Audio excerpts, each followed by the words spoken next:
Hi, everyone. My name is Jordan Scruggs, and I work in the Office of Marketing and Communications at Texas Southern University. This month, we are focusing on Black History Month, and we're focusing specifically on Black history in the city of Houston. I have a special guest with us today, Dr. Merline Pitre. So, Dr. Pitre, could you introduce yourself to our audience? Uh, I'm Merline Pitre, professor of history at Texas Southern University. Have been here for 40 years. 40 years. So 40 years means a wealth of knowledge. So with February being Black History Month, could you give us some information that the people might not know about Texas Southern University? And we're going to go into how some of the buildings on campus have historic meaning and background, and how we all have been in and on hollow ground. So Dr. Pitre, it's on you. The idea of establishing an institution for African American history began after Reconstruction, when the Texas State Constitution of 1876 was written and the University of Texas was established, at which time there was a clause in the Constitution that said that there should be a colored branch university equivalent to the University of Texas. Well, that idea never came to fruition until 1947. However, when Prairie View was established in 1878, the idea among Black educators and legislators came up again. But again, nothing came out of it. So by the time we got to the 19th century, the turn of the century, the only institution of higher learning for African Americans were church-related institutions, Wiley, Bishop, and a number of those. That meant that a number of Black teachers were needed because African American emerged from slavery 90% illiterate. However, they had an insatiable appetite for education, and therefore by the time we reached the 19th century, there was a great desire on the part of many Americans to have an institution of higher learning. So what happened was that we had Spindletop, the founding of oil in Beaumont and also in Houston, and therefore we had a number of newcomers came to the state. That being said, the question became, how are we going to educate the masses of Black? At that time, in order for you to become a Black teacher and become certified, you had to go to Prairie View or to another institution that was far away. So therefore, in Wiley College was the only one who was certifying teachers. And so in 1924, we had a professor from Wiley who came to Texas to start extension class. That extension class went very well. But by that time, Houston was also becoming more and more populated because of the oil industry. So in 1926, a group of Blacks and white went to Rice University and asked Rice University if that could be the establishment of a junior college. Rice refused them based on financial reason. Therefore, they went to Houston Independent School District. Houston Independent School District then decided that they would take on these two institutions, a colored junior college and a white junior college, with the understanding that they would be self-sustaining.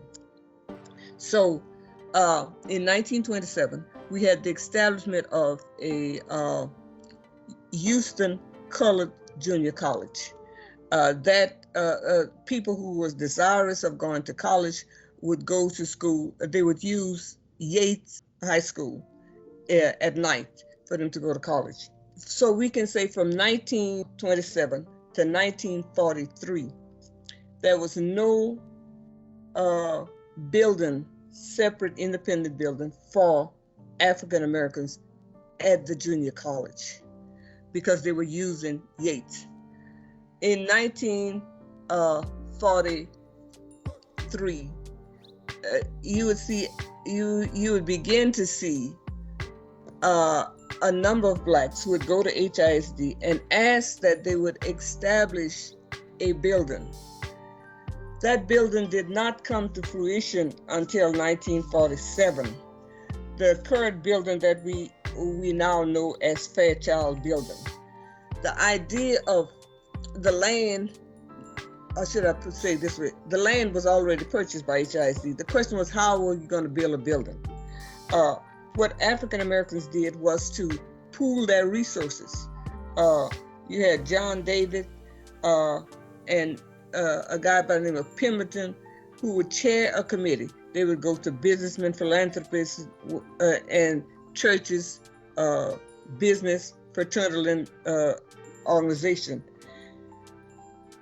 As a result of this, many African Americans who couldn't give much money paid for one brick at a time in order to build what we now know as Fairchild Building. However, they still needed some assistance, and so they got an assistance from an oil tycoon by the name of U. Roy Collins, who would help them to build it. So Fairchild Building is historic in that it would become the first building for Houston Independent School District. And when Texas Southern became a state institution in 1947, then it became the first building that was used on campus. As a matter of fact, we would have the Fairchild Building being used for everything until 1955, when we would establish Hannah Hall. The Fairchild Building is still historic today because we now have the Houston Museum located in Hannah Hall. Now, I should also say that Hannah Hall and Fairchild Building house everything on campus: the libraries, the law school, the College of Arts and Sciences, and what have you.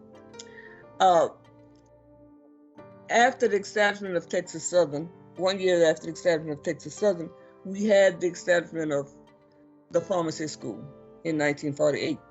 And so therefore you would have Gray Hall being built, and not in the sense that it is now. I think it has been renovated because there was a need for a laboratory and what have you in science. And as I said before, we would not get Hannah Hall until 1955, at which time we would have a chairman of the board, Mac Hanna, who was a millionaire who would provide a great deal of assistance, had a great deal of contact with the official at the State Department, and they were able to build Fairchild Building. Hannah Hall, you would have it became that part administrative building. You would have the law school in Hannah Hall. You'd have all of the courses. We used to have classes there. All of the courses would be there. And for a brief period of time, you would have the library transferred over there also. And of course, this is 55. You move into the civil rights movement. And by the time you get to the 60s, then most resources are going to become available. And so as a result of that, you're going to have the first student union building erected, but it no longer exists now. I think it exists somewhere across the track. And then you'd also have the Reinhardt building, that's the music building at the corner of Innocent. In 58, you would have the Reinhardt Auditorium building being open, and also the science building that is no longer in use now. That building was open at that particular time. And in 1962, you would have the Industrial Education Building. Now, the Industrial Education Building, with Airway Sciences, that was known as the shop, and they would use that as, that was a big issue when Texas Southern was first established as to whether or not you could continue to have industrial education or vocational education, because Texas Southern was supposed to be established as a classical university model after UT. But there was a big argument in the Black community, even in the Black community, because after World War II, there was a lot of job opening in the shipyard, and they needed industrial workers.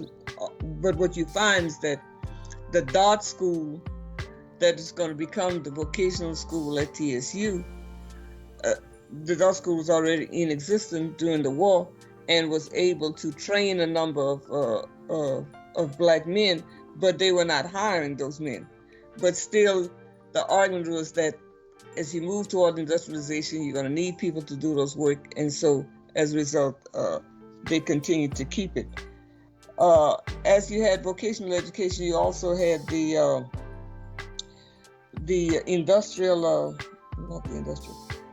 child laboratory and the home economics building that we see, the Cecilia Lane building.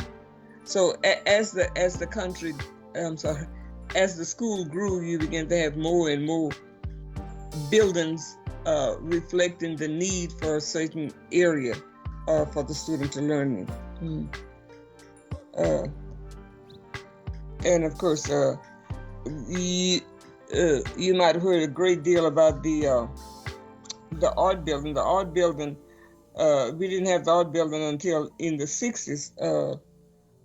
Even though Dr. Biggers was there, what Dr. Biggers did was to make a studio out of Hannah Hall. So if you go to the hall, you see all of those murals drawn on the wall. Yes, ma'am. So he used that until an art building was constructed at TSU.